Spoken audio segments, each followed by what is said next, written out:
أعوذ بالله من الشيطان الرجيم. بسم الله الرحمن الرحيم. خذ من أموالهم صدقات تطهرهم وتزكيهم بها وصل عليهم إن صلاتك سكن لهم والله سميع عليم.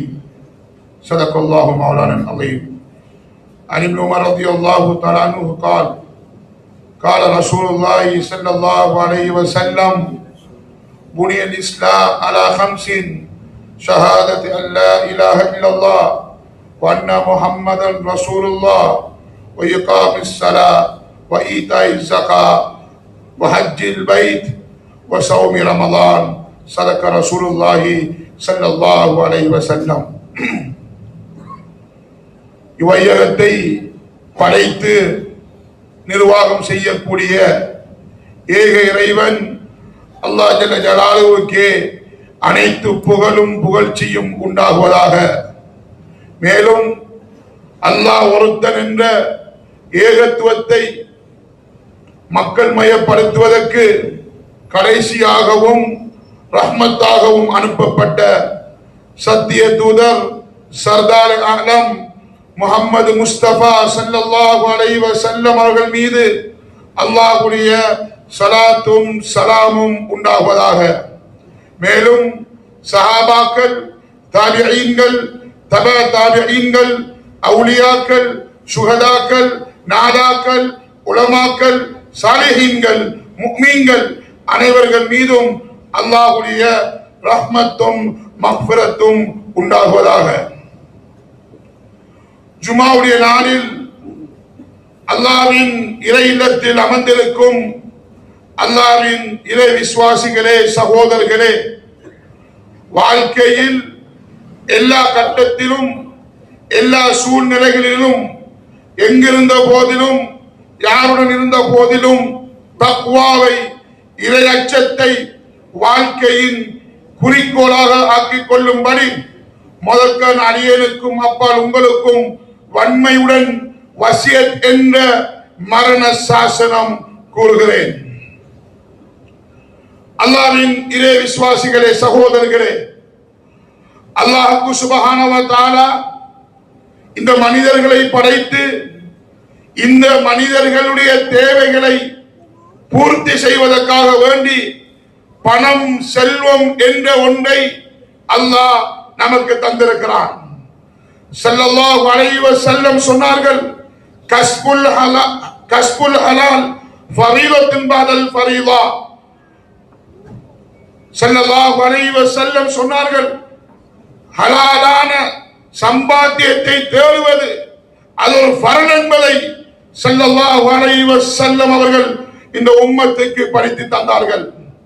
அன்பு சகோதரர்களே, செல்வம் என்ற பேரை கேட்டவுடன் சிலர்கள் கூறுவார்கள், செல்வமா, பணக்காரனா, அவன் நரகத்துக்கு தான் செல்ல போகிறான், அல்லாஹ் அவனுக்கு பணத்தை கொடுத்திருக்கிறான், நரகத்துக்கு அனுப்புவது என்று அதிகமானவர்கள் சொல்லுவார்கள்.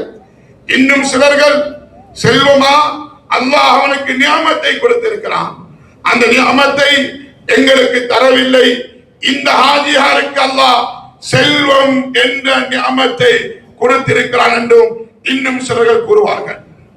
அன்பு சகோதரர்களே, செல்வம் என்பது நியாமத்தா, நிக்மத்தா? அது அல்லாஹ் நமக்கு நியாமத்துக்கு தந்தானா அல்லது சோதனைக்கு தந்தானா என்பதை முடிவு செய்வது ஒவ்வொரு செல்வந்தர்களும். அந்த ஒவ்வொரு செல்வந்தர்களும் அல்லாஹ் தந்த பணத்தை சரியான முறையில் பயன்படுத்தினால் அல்லாஹ் அவருடைய கையில் இருக்கும் பணம் அது நியாமத்தாகும். ஒரு மனிதன் இருக்கிறான், ஹலாலான சம்பாத்தியம் செய்கிறான், அல்லாஹ்வை பயருகிறான், அந்த வியாபாரத்தில் வட்டி சேரவில்லை, அந்த வியாபாரத்தில் அநியாயம் சேரவில்லை, அந்த வியாபாரத்தில் மோசடி சேரவில்லை, அல்லாஹ் சொன்ன, நபி காட்டி தந்த அந்த வழிமுறைக்கேற்ப அந்த வியாபாரத்தை செய்கிறான். அப்படி சம்பாதித்த ஒருத்தன் அந்த வியாபாரத்தை செலவழிக்கும், அந்த செல்வத்தை செலவழிக்கும் விதமும் அல்லாஹ் நாடிய விதத்தில் செலவழிக்குகிறான். அல்லாஹ் ஹலாலாக்கிய விடயத்தில் செலவழிக்குகிறான். தாய் தகப்பனுக்கு செலவழிக்குகிறான், மனைவிக்கு செலவழிக்குகிறான், பிள்ளைகளுக்கு செலவழிக்கிறான், சதகா கொடுக்கிறான், பள்ளிக்கு கொடுக்கிறான், மதரசாக்களுக்கு கொடுக்கிறான், உலமாக்களுக்கு கொடுக்கிறான். அன்பு சகோதரர்களே, இந்த செல்வந்தனுடைய கையில் இருப்பது செல்வம் இல்லை, அந்த செல்வத்தை வைத்து அவன் சொர்க்கத்தை சம்பாதித்துக் கொண்டிருக்கிறான். அதே ஒருத்தன், அதே ஒருவர் பணத்தை சம்பாதிக்கிறார், இலாபம் மாத்திரம்தான் நோக்கம். அந்த இலாபம் நோக்கத்தில் வட்டி கண்ணுக்கு வழங்குவது கிடையாது. வியாபாரம் முழுக்க முழுக்க வட்டி. வியாபார ஸ்தலம் கடை மோகேஜில் பண்ணப்பட்டிருக்கிறது, வட்டி வங்கிகளில் சம்பந்தப்பட்டிருக்கிறார். அன்பு சகோதரர்களே, இப்படி உழைக்கிறார், லாபம் கண்ணுக்கு தெரிகிறது. அந்த சம்பாதித்த பணத்தை ஹராமான முறையில் செலவழிக்கிறார், ஹராமான முறையில் செலவழிக்கிறார். அன்பு சகோதரர்களே, இவருடைய கையில் இருப்பது அது செல்வமாக இருந்தாலும் பணமாக இருந்தாலும் இவருடைய கையில் இருப்பது நெருப்பாகும், நெருப்பாகும். இந்த வட்டி எப்ப அழிக்கும் என்று தெரியாது, அநியாயம் எப்ப அழிக்கும் என்று தெரியாது, இந்த செல்வம் எப்ப அழிக்க போகுது என்று தெரியாது. ஏன்? கையில் இருப்பது நெருப்பு.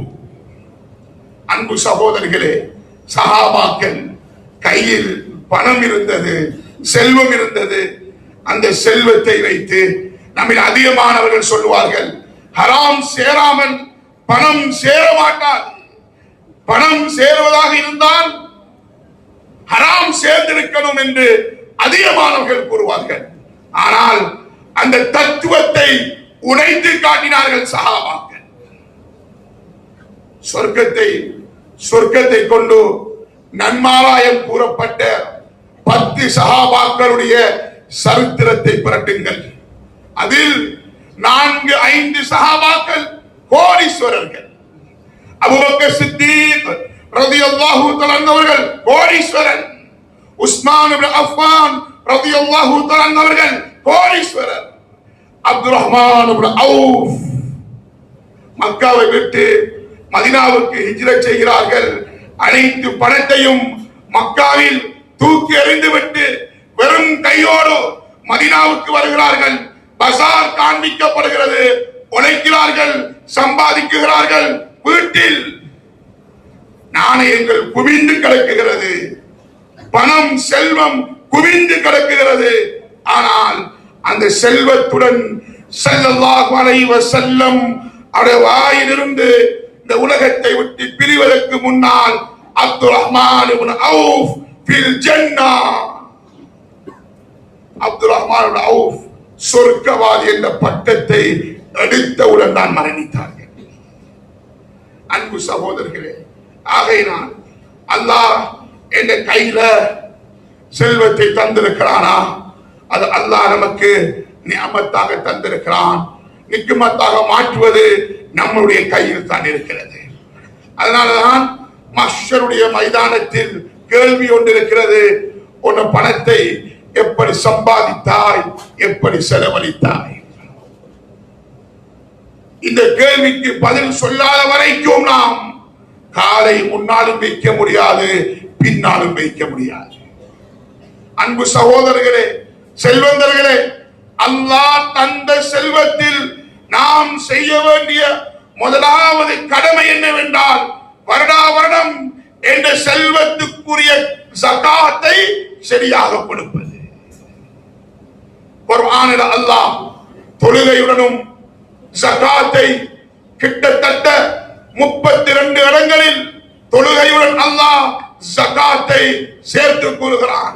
வகீமுஸ் ஸலாத் வ ஆத்துஸ் ஸகாத், தொழுகையை நிலைநாட்டுங்கள், ஜகாத்தை கொடுங்கள். அன்பு சகோதரர்களே, குர்ஆனில் அல்லாஹ் ஜகாத் கொடுக்கக்கூடியவர்களுக்கு கொடுக்கும் நியமத்தை பாருங்கள். அல்லாஹ் குர்ஆனில் கூறுகிறான், வகீமுஸ் ஸலாத் வ ஆத்துஸ் ஸகாத் வ அத்தியுர் ரசூல் லஅல்லக்கும் துர்ஹமூன். ஆரம்ப 10 இருக்கிறோம். ரமதானுடைய 10 ரஹ்மத்துடைய 10. ரஹ்மத்தை கேட்கிறோம். அல்லாஹ் மர்ஹம்னி பிரஹ்மத்திக யா அர்ஹமர் ராஹிமீன். அன்பு சகோதரர்களே, அல்லாஹ் தஆலா இந்த ரஹ்மத்தை எங்கே வைத்திருக்கிறான்? ஒரு மனிதன் தொழுகையை நிலைநாட்டுகிறான், செல்வந்தன் ஜகாத்தை கொடுக்குகிறான், வாதியுர் ரசூல் ஸல்லல்லாஹு அலைஹி வஸல்லம் அவர்களை பின்பற்றுகிறான். குர்ஆன் சொல்கிறது லஅல்லக்கும் துர்ஹமூன், அவர்களுக்கு ரஹ்மத் கொடுக்கப்பட போகிறது,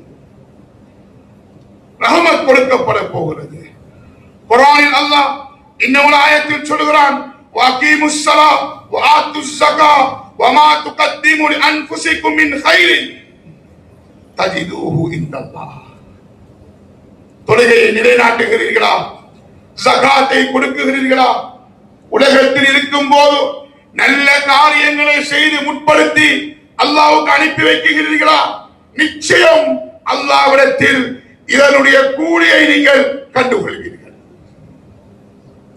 அன்பு சகோதரர்களே, இஸ்லாம் 5 தூண்களில் நிலைநாட்டப்பட்டிருக்கிறது. கலிமா, தொழுகை, ஜகாத், நோன்பு, ஹஜ்.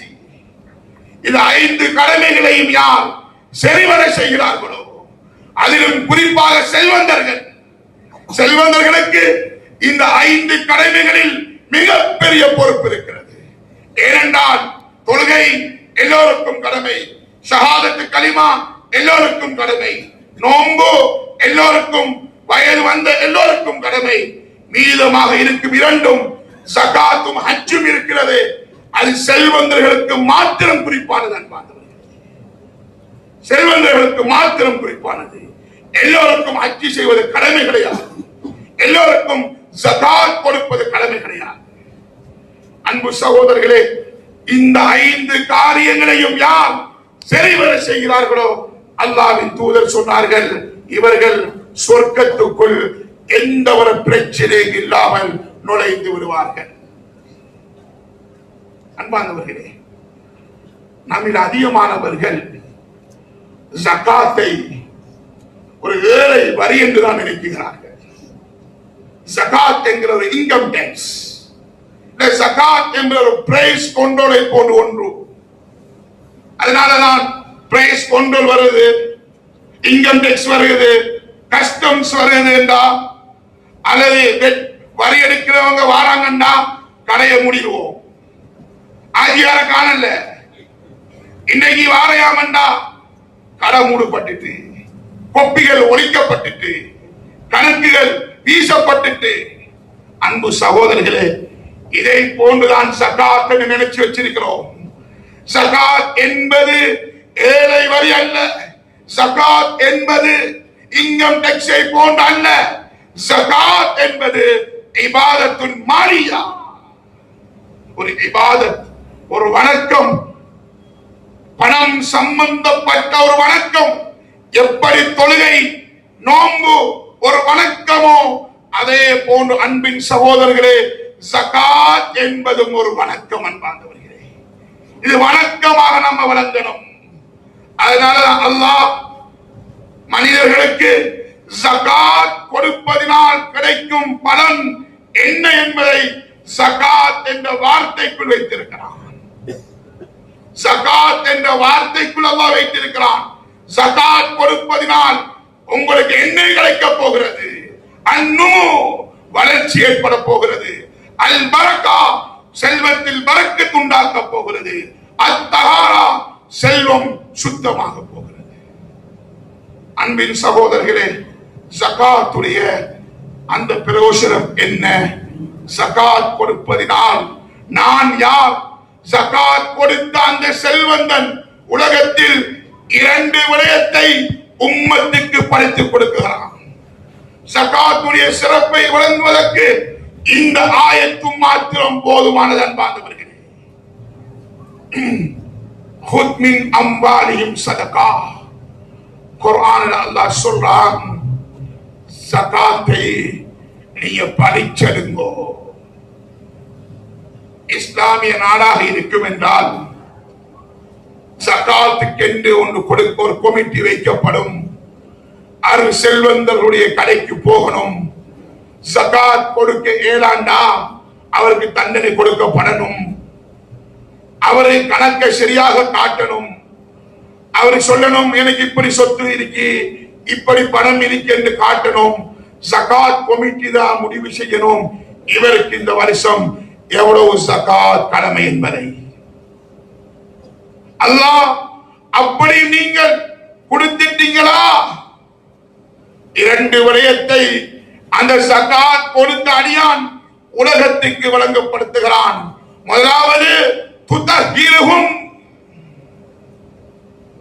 ஜகாத் கொடுத்தவன் சொல்லுகிறான், நான் ஜகாத் கொடுத்துட்டேன், எந்த பிள்ளைகளுக்கு நான் கொடுக்கக்கூடிய பணம் பரக்கத் பொருந்திய சுத்தமாக்கப்பட்ட பணத்தில் இருந்துதான் என்னுடைய குழந்தைகளுக்கும் மனைவிகளுக்கும் நான் கொடுக்கிற பணம் சுத்தமான பணத்தை கொடுக்கிறேன். பிராக்டிகலாக வழங்கப்படுத்தணும் என்றால், நாங்களும் சில செல்வந்தர்களுடைய வீட்டில் போயிருக்கிறோம், நீங்களும் போயிருப்பீங்க. அந்த செல்வந்தருடைய வீட்டில் போனாலே நல்ல ஃபேன் சுத்துது, ஹோலுக்குள்ளே ஏசி போடப்பட்டிருக்கு. ஆனா அந்த வீட்டுக்குள்ள போனா ஒரு சந்தோஷத்தை காணல, ஒரு சந்தோஷத்தை காணல.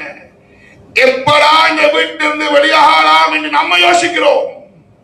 அதே போல ஒரு குடிசை, ஃபேன் இல்லை, நல்ல வசதி இல்லை. அந்த குடிசைக்குள் போனால் மாஷா அல்லாஹ் மனதுக்குள் ஒரு சந்தோஷம் வருகிறது. அன்பின் சகோதரர்களே, யோசித்து பாருங்கள். குடிசைக்குள் சந்தோஷம், பெரும் மாளிகை வீட்டில் சந்தோஷம் கிடையாது என்றால், ஏனென்றால் அந்த வீட்டில் உள்ள செல்வந்தன் தனது ஜகாத்தை சரியாக கொடுக்காமல் வீடு கட்டியிருக்கிறான், வீடு கட்டியிருக்கிறான். அந்த வீடு அசுத்தமாக இருக்கிறது.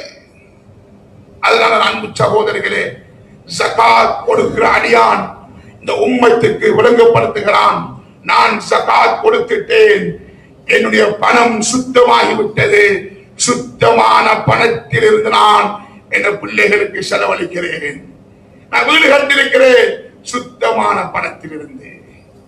சிலாக்கள் ஜகாத்ல டிமிக்குற பார்க்கிறேன். எப்படி டிமிக்குறண்டா, ஜகாத் கடன் என்றா உடனே அந்த வருஷத்துல ஒரு கட்டடத்தை வாங்கிடுற, ஒரு வாகனத்தை வாங்குற, 5 கோடி ரூபாய் 10 கோடி ரூபாய்க்கு வாங்குற. இரண்டா அவரே பத்துவா எடுத்துக் கொள்ற, நான் பில்டிங் வாங்கிட்டேன், கார் ஒன்று வாங்கிட்டேன், எனக்கு இன்னைக்கு ஜகாத் இந்த பணத்துக்கு கடமை இல்லைன்னு அல்லாஹ்வுக்கு கணக்கு போடுற. ஜகாத் நோம்பு முடிஞ்சா ஜகாத்துல பேச்சு இல்லையா, உடனே பில்டிங்கை விற்கிற, லாபத்தோட எடுத்துக்கொள்ற. இதுல பத்துவா என்னங்கிறத உலமாக்கிட்ட போய் சென்று கேட்டு பாருங்க. இரண்டாவது முக்கியமான விடயம், ஜகாத் கொடுத்த அடியான் இந்த உம்மத்துக்கு வழங்கப்படுத்துகிறான். துஸக்கீஹிம் பிஹா, நான் காசி பிசாசி இல்லை, அல்லாஹ்வுக்கு நிரூபிக்கிறான். யா அல்லாஹ், காசிதான் கடவுள் என்று வாழக்கூடியவன் நான் இல்லை, நீ சொன்ன ஜகாத்தை நிறைவேற்றிய ஒரு அடியான் என் மனது சுத்தமாக இருக்கிறது. நான் காரூனும் ஹாமானும் இல்லை, காரூனும் ஹாமானும் தான் காசிதான் கடவுள் என்று உலகத்தில் வாழ்ந்தவர்கள். அதை போன்றவன் அல்ல நான். நான் நீ சொன்ன ஜகாத்தை சரியாக கொடுத்த ஒரு அடியான் என்பதை அந்த அடியான் இந்த உலகத்துக்கு வழங்கப்படுத்துகிறான். அன்பார்ந்தவர்களே, அன்பு சகோதரர்களே, பணம் என்பது சூன் பண்றதுக்கு அல்ல. நான் இந்த மிம்பரில் வைத்து சவாலாக கேட்கிறேன், ஜகாத் கொடுத்து அழிந்தவர்கள் ஒருவர் இருக்க முடியுமா? ஜகாத் கொடுத்ததினால எனக்கு அழிவு முடியாது. அன்பார்ந்த சகோதரர்களே, எங்களோட ஊர்ல ஒரு ஹாஜியார்ட்ட போய், ஹாஜியா நீங்க வருஷம் வருஷம் சம்பாதிக்கிறீங்க, ஆனா அந்த காசை நீங்க பாவிக்கிற மாதிரி வரங்கல்ல, ஒரு வெளி வெளிநாட்டுக்கு போயில்ல, சூன் பண்றதுக்கு போயில்ல. அப்படி இருக்கும்போது ஏனாஜியார் இந்த பணத்தை இவ்வளவு சம்பாதிச்சு வச்சிருக்கீங்கன்னு கேட்டாரு. அதுக்கு அந்த ஆஜியார் ஒரு பதில் சொன்னாரு. அது படிப்பினைக்குரிய பதில். மகனே, நான் செல்வத்தை சம்பாதிப்பது எனக்கு தெரியுமா? சூன் பண்ணுவதற்கு அல்ல. நான் செல்வம் சம்பாதிப்பது வருடம் வருடம் ஜகாத் கொடுத்து நான் அல்லாஹ்வின் திருப்பொருத்தத்தை அடைவதற்கு. சுனாமி டைம்ல அவருக்கு பெரிய அழிவு. சுனாமிக்கு பக்கத்துல தான் அவளோட பில்டிங் இருந்துச்சு. அப்படியே சுனாமியோட போயிட்டு பெருந்தொஸ்ட். ஆஜியார் சொன்னாரு, நான் எக்ஸாம்பிள் சென்ற வருடம் 50 லட்சம் நான் ஜகாத் கொடுத்தேன் என்றால் சுனாமியில எனக்கு பெருந்தொஸ்ட் தான். ஆனா அந்த சுனாமி வருடத்திலேயும் நான் 75 லட்சம் ரூபாய், சென்ற வருடத்தை விடவும் 25 லட்சம் ரூபாய் அதிகப்படியாகத்தான் நான் ஜகாத் கொடுத்தேன் என்பதை சொன்னார். ஜகாத் அளிக்காத ஒரு காலம். ஒவ்வொரு செல்வந்தர்களும் வழங்கணும். நான் சம்பாதிப்பது எதற்கென்றால் அல்லாஹ்வை திருப்திப்படுத்தணும். அதுல முதலாவது கட்டம் ஜகாத், இரண்டாவது கட்டம் தான் சதகா. அன்பின் சகோதரர்களே, நாம் ஜகாத்தை சரியாக கொடுக்கலண்டா தண்டனை கடினமானது. கபருக்குள்ள போனா பாம்பு கொத்த போகுது. நாம ஜகாத் கொடுத்துட்டோமா, கபருல கொண்டு என்ன வைக்கப்படுமா? அன்பின் சகோதரர்களே, அதாபுகள் ஒவ்வொரு திசையிலிருந்து வரும். ஒவ்வொரு திசையிலிருந்து வார நேரத்தில் தலாடிய நிற்கும் குர்ஆன்.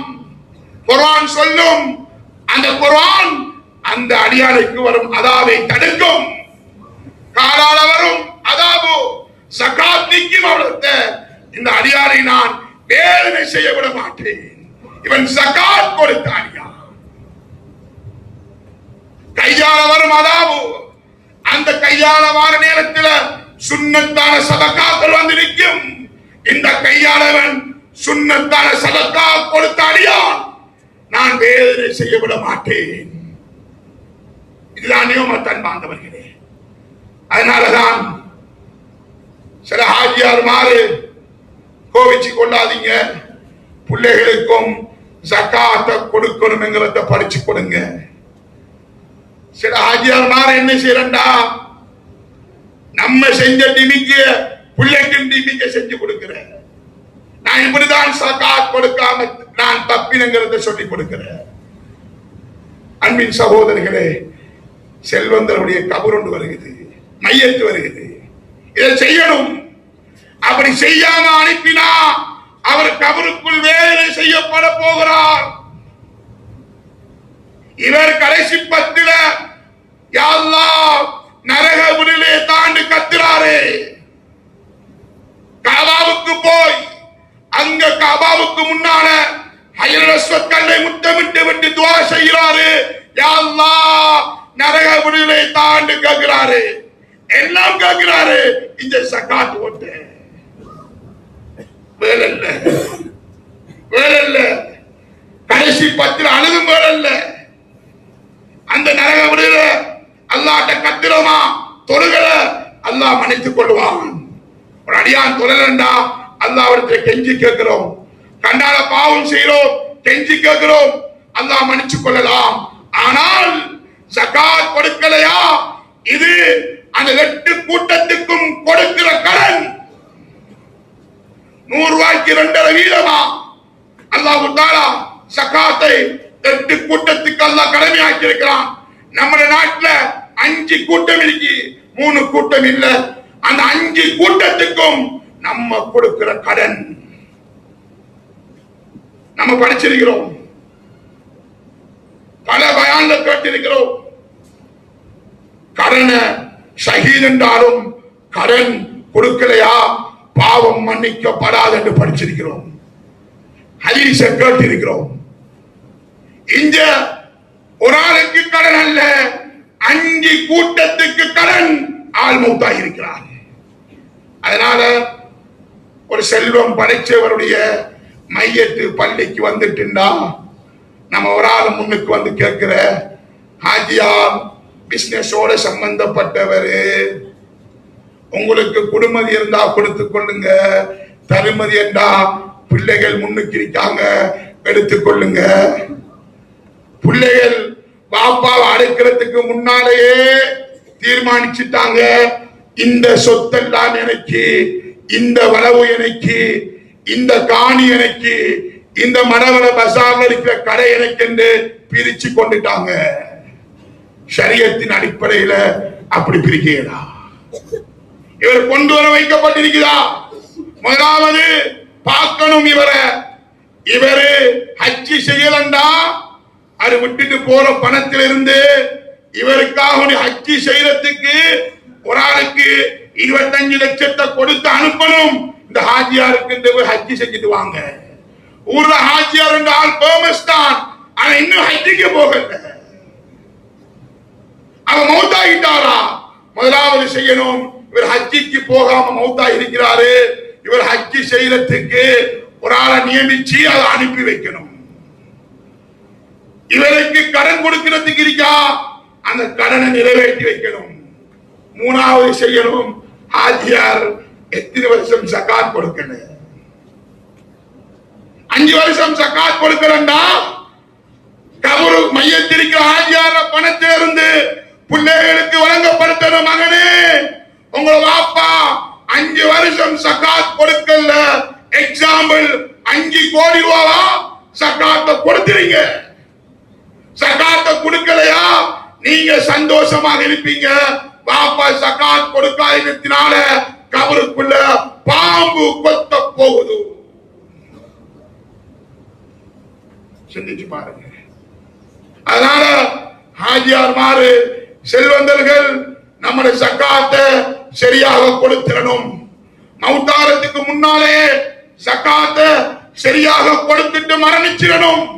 ஏண்டா குர்ஆனில் அல்லாஹ் ஜகாத் கொடுக்காதவர்களுக்கு சொல்லப்படக்கூடிய அதாப் இருக்கிறது, தாங்க முடியாத அன்பார்ந்தவர்களே. வல்லதீன யக்னிசூன الذهب والفضة ولا ينفقونها في سبيل الله. அல்லாஹ் ஒரு செல்வந்தனுக்கு செல்வத்தை, தங்கம் வெள்ளி என்ற செல்வத்தை கொடுத்தான். அந்த செல்வத்துக்குரிய ஜகாத்தை சரியாக கொடுக்கலையா, நபியே சொல்லுங்க அவங்கிட்ட, உங்களுக்கு நொம்பலம் தரும் வேதனை இருக்கிறது. அல்லாஹ் அதோட நிக்கல, வெறும் மற்ற அதாவுகளுக்கு சொல்லத்த போல இந்த பாவம் செஞ்சா உங்களுக்கு நொம்பலம் தரும் வேதனை இருக்குது என்று சொல்லிட்டு அல்லாஹ் முடிக்கல. என்ன வேதனை என்கிறதையும் அல்லாஹ் குர்ஆன்ல சொல்றான். யௌம யுஹ்மா அலைஹா ஃபீ நாரி ஜஹன்னம். 3000 வருஷம் எரிக்கப்பட்ட நெருப்பு. கடைசி 10 இதுக்கு மினன்னார், நரக விடுதலையை கேட்கக்கூடிய அந்த 10. ஏன் நரகத்துடைய நெருப்பு 3000 வருஷம் எரிக்கப்பட்டிருக்கிறது. நரகத்துடைய நெருப்பு இல்ல, நரகத்துடைய நெருப்புடைய புகையை உலகத்துக்கு ஒரு சின்ன ஒரு ஓட்ட போட்டு அனுப்பினா உலகம் அழிஞ்சி சாம்பலாகிடும். அப்படியான நெருப்புல இவர் ஜகாத் கொடுக்காம சேமிச்சு வச்ச எல்லா பணமும் உருக்கப்படும். உருக்கப்பட்டு வதுக்வா பிஹா ஜிபாஹும் வஜுனூபுஹும் வதுஹூருஹும். அல்லாஹ் 3 உறுப்பை சொல்லுகிறான். நெற்றியில, விலாவுல, முதுகுல. இவர் ஜகாத் கொடுக்காம சேமிச்சு வச்ச அவ்வளவு பணமும் அந்த 3000 வருஷம் எரிக்கப்பட்ட நெருப்பில சூடாக்கப்பட்டு இவருக்கு அல்லாஹ் ஒத்தரம் போடுவான். அயம் பாக்ஸ்ல அயம் பண்ணுவான். 3 உறுப்பு, ஒன்று நெற்றியில, விலாவுல, முதுகுல. அல்லாஹ் இந்த 3 உறுப்பை ஏன் சொல்லுகிறான் தெரியுமா? ஒரு செல்வந்தனிடத்துல ஒரு ஏழை போய் எனக்கு ஜகாத் தாங்கன்னு கேட்டா, முதலாவது அந்த ஜகாத் கொடுக்காத அடியான் அவன் நெற்றி வேறுக்கும், நெற்றி வேறுக்கும். உனக்கு வேறுத்திச்சியா? நான் பணத்தை தந்தேன், லா தஅலமுன ஷையா. உலகத்தில் வரும்போது எந்த ஒன்று உனக்கு தெரியா? அப்படியான உனக்கு நான் செல்வத்தை தந்தேன். நீ என்ற ஏழை வந்து, என்ற மிஸ்கீன் வந்து, என்ற கடன்காரன் வந்து உனக்கு ஜகாத் கேட்ட நேரத்தில் உன்னை நெற்றி வேறுத்திச்சா பார்த்துக்கோ, நரக நெருப்புல உனக்கு நெத்தியில உத்தரம் போடப்படும். இரண்டாவது தடவை கேட்கப்படும், ஹாஜியா கஷ்டமா இருக்கு தாங்க ஹாஜியா என்று கேட்டா அவர் விழாவை காட்டுவாரு, விழாவை காட்டுவார், திரும்புவாரு. அப்படி திரும்பினாயா விழாவில் உனக்கு ஒத்தனம்.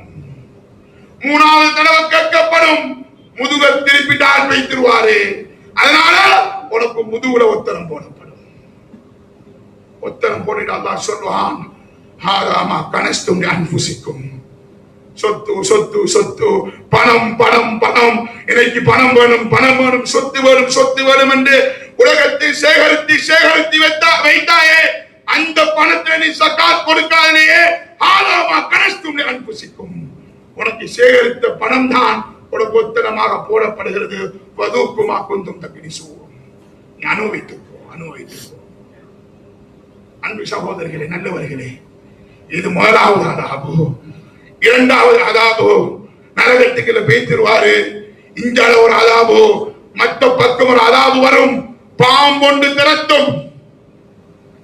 அந்த பாம்பு மொட்டை தலையுள்ள பாம்பு, விஷம் கூடி கூடி, கேன்சர் நோயாளி, கேன்சர் நோயாளி, அவங்களை கேன்சருடைய ஊச அடிச்சா அந்த விஷம் போய் என்ன செஞ்சிருமண்டா, தலையில இருக்கிற முடியை இடமாக்கிடும். பார்த்திருப்போம்.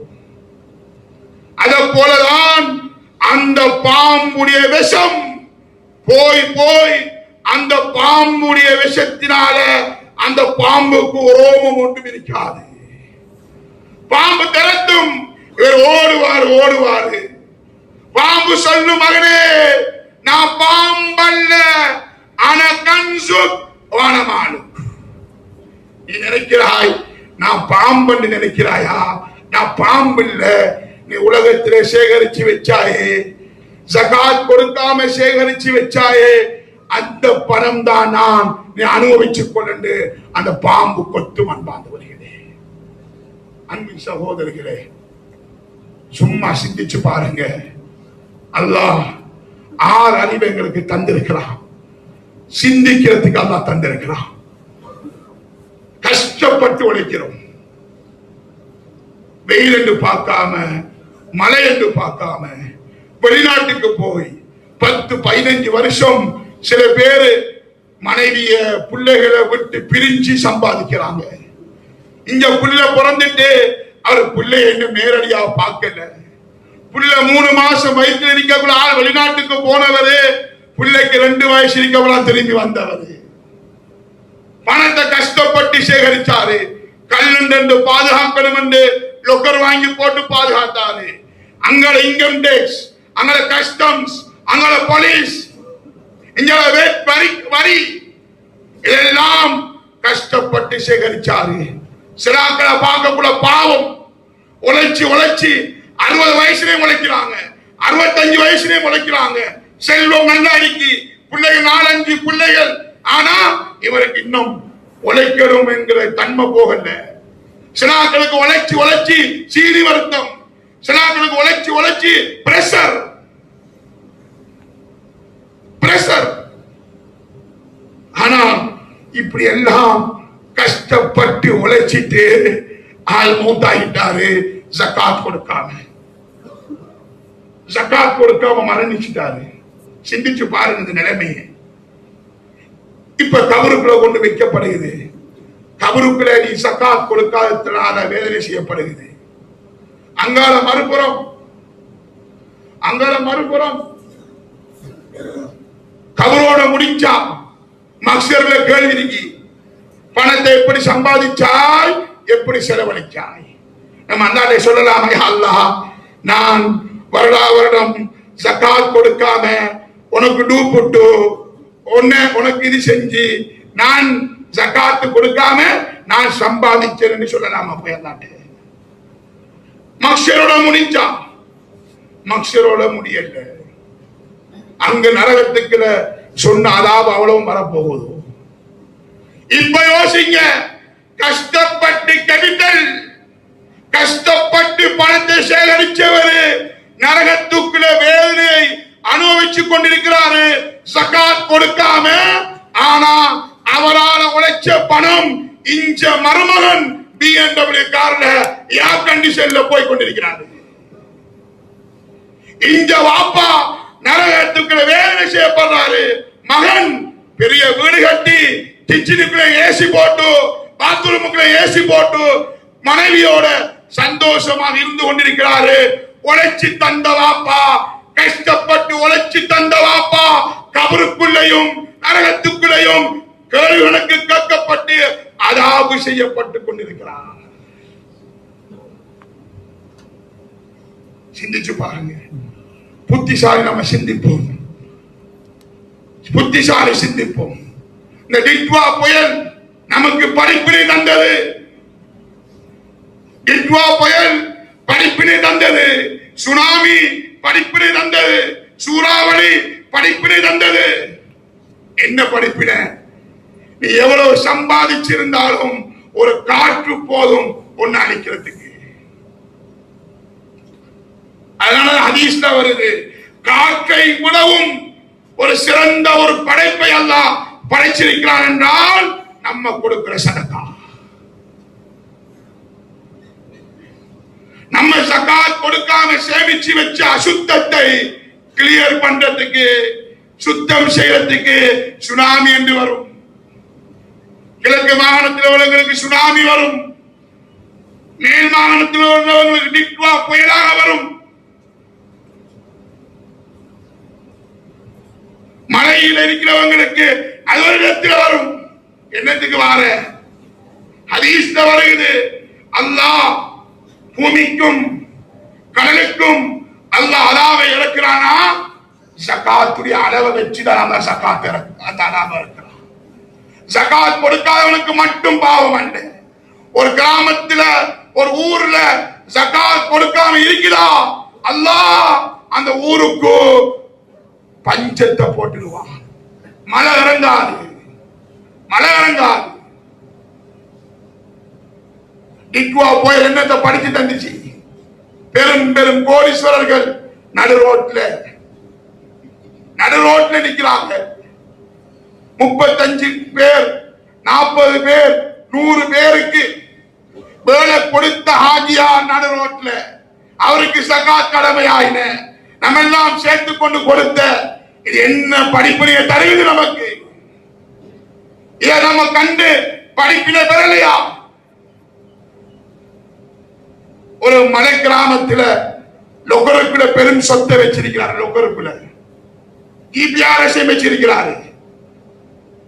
காற்று வந்து லொக்கரை தூக்கிட்டு போயிட்டு பூமிக்குள்ள போயிட்டு EPRS காட்டுது பூமிக்குள்ள. ஆனா எடுக்கிறதுக்கு தோண்டினா அரெஸ்ட் பண்ணப்படுவாரு. அன்பு சகோதரர்களே, நேரம் முடிவடைந்து விட்டது. ஆகையினால சிந்திங்க, இந்த அல்லாஹ்வுடைய கடமை ஜகாத்தை கொடுக்கல என்று சொன்னா நம்மளுக்கு வாரது தண்டனை என்ன? இந்த ரமதானில சிந்திங்க. ரமதானில ஜகாத் கொடுக்கணும் என்று கடமை இல்லை. இந்த ரமதானில சிந்திக்கிறதுக்கு ஷைத்தான் இல்ல, ஷைத்தான் நம்மளை சிந்திக்க வைக்கும். ரமதானுக்கு பிறகு ஷைத்தான் ரிலீஸ் ஆயினா சிந்திக்க விட மாட்டான், நம்மளை உண்டாக்குவான்.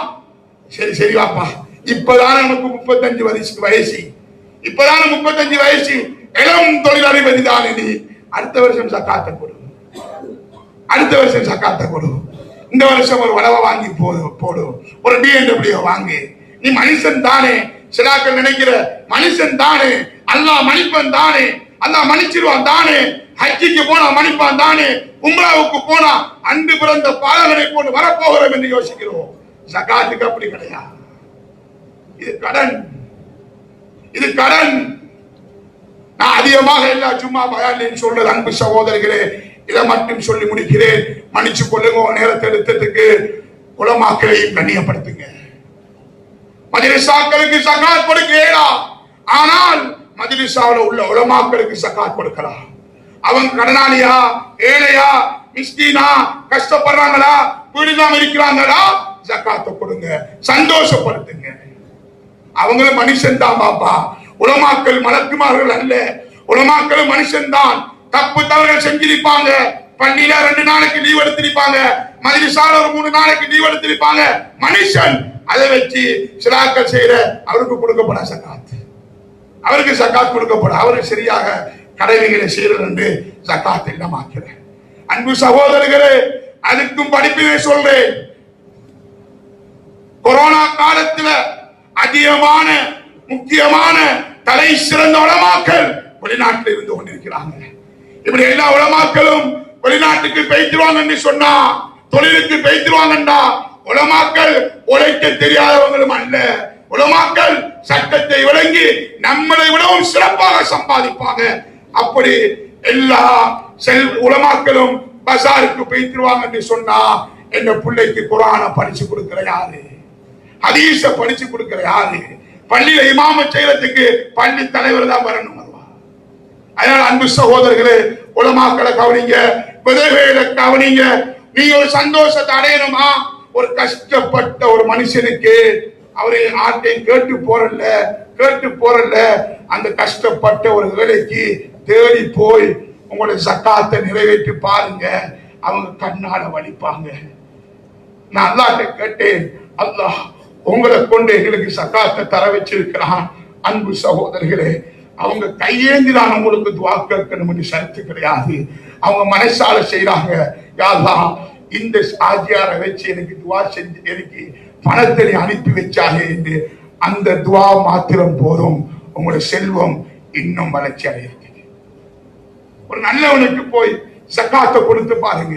ஒரு மோதினாருக்கு போய் அவரை தேவையை உணர்ந்து உலமாக்களுக்கு, கஷ்டப்பட்டவங்களுக்கு, விதவைகளுக்கு போய் பணத்தை கொடுத்து பாருங்க. நம்ம நாட்டுல எல்லார வாயிலிருந்து மாறுது, போதை அதிகமாயிட்டு. அந்த போதைக்கு நம்ம என்ன முயற்சி செஞ்சோம்? போதையில அடிபட்டிருந்த அந்த வாலிபனுக்கு நாம் என்ன செஞ்சோம்? தொழில வழிகாட்டினோமா? சகாத்தை கொடுத்து நம்மளுக்கு ஏதாவது அவனுக்கு ஹெல்ப் செஞ்சோமா? அன்பு சகோதரர்களே, நீளமான தலைப்பு. ஆகையினால ஜகாத் உள்ள செல்வந்தர்கள், அல்லாஹ் தந்த பணம் நியமத்துடைய பணம், நியமத்தாக நீங்கள் அந்த பணத்தை செலவழித்தால் அல்லாஹ் எழுதுவான் உங்களுக்கு.